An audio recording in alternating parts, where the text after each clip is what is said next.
Well, I am very glad that the Commonwealth Prime Ministers have very kindly agreed to consider the Kashmir question collectively and make an effort in finding a solution of this problem.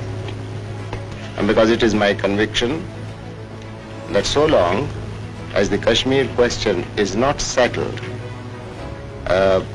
neither Pakistan nor India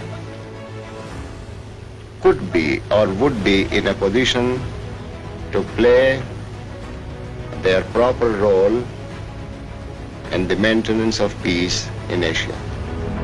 Pakistan कायम हुए पूरा 1 साल हो गया।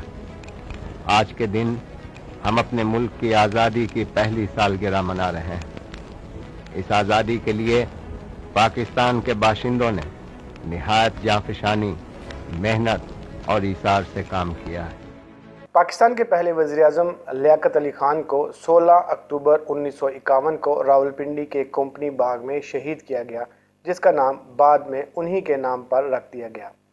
जब खान साहब की लाश पोस्टमार्टम के लिए ले जाई गई तो दुनिया ये देखकर हैरान रह गई कि पाकिस्तान के पहले वज़ीर-ए-आज़म ने अचकन के नीचे न सिर्फ फटी हुई बनियान पहन रखी थी, बल्कि उनकी जुराबों में भी बड़े बड़े सुराख थे। खान साहब के पास 2 अचकन, 3 पतलूनें और बोस्की की एक कमीज़ थी और उनकी पतलूनों पर भी पैबंद लगे हुए थे। वो अपनी पतलूनों के पैबंद को हमेशा अपनी अचकन के पीछे छुपा लेते थे। खान साहब का तल्लुक भारत के ज़िला करनाल से था। वो अपने इलाके के सबसे बड़े जागीरदार और नवाब थे, लेकिन उन्होंने तकसीम हिंद के बाद न सिर्फ अपनी सारी ज़मीन और जायदाद छोड़ दी, बल्कि उन्होंने पाकिस्तान आकर उस जायदाद के एवज़ कोई क्लेम भी जमा नहीं करवाया। बेगम राना लियाकत अली खान ने खान साहब की शहादत के बाद हुकूमत को बताया कि हुकूमत ने वज़ीर-ए-आज़म हाउस के लिए चीनी का कोटा तय कर रखा था। जब ये कोटा ख़त्म हो जाता तो वज़ीर-ए-आज़म और उनकी बेगम और उनके बच्चों और उनके मेहमानों को भी चाय फीकी पीना पड़ती थी। 50 की दहाई में एक ब्यूरोक्रेट ने बेगम राना लियाकत अली खान से पूछा, इंसान हमेशा अपने बीवी और बच्चों के लिए कुछ न कुछ ज़रूर जमा करता है, खान साहब ने क्यों न किया था? बेगम साहिबा ने जवाब दिया, यह सवाल मैंने भी एक मरतबा खान साहब से पूछा था, लेकिन खान साहब ने जवाब दिया था, मैं एक नवाब ख़ानदान से तल्लक रखता हूँ।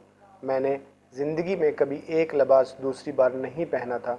मेरे ख़ानदान ने मुझे ऑक्सफोर्ड यूनिवर्सिटी में खानसामा, खादम और ड्राइवर दे रखा था, और हम लोग खाना खाते या ना खाते, मगर हमारे घर में 50 से 100 लोगों का खाना ज़रूर पकता था। लेकिन जब मैं पाकिस्तान का वज़ीर-ए-आज़म बना तो मैंने अपने आप से कहा था, लियाकत अली ख़ान, अब तुम्हें नवाबी या वज़ारत उज़्मा में से किसी एक चीज़ का इंतखाब करना होगा, और मैंने अपने लिए वज़ारत उज़्मा मुंतखब कर ली। कायदे मिल्लत खान लियाकत अली ख़ान का कातिल अफ़गानी शहरी सईद अकबर था, लेकिन उनकी शहादत के बाद अफ़गान हुकूमत के तर्जमान ने फ़ौरन पुरज़ोर दावा किया कि अकबर को उसकी कौम दुश्मन सरगर्मियों की बिना पर अफ़गान शहरियत से महरूम कर दिया गया है, और अंग्रेज़ हुक्काम ने उसे सूबा सरहद में पनाह दे रखी थी। जल्द ही ये इंकशाफ भी हो गया कि अंग्रेज़ों ने इसका जो वजीफ़ा मुकर्रर किया था वो हुकूमत पाकिस्तान भी अदा करती रही थी, जो 450 रुपये माहाना थी। लियाकत अली ख़ान का कत्ल आज भी एक सरबस्तर राज है, जिसके कातिल बेनकाब ना हो सके।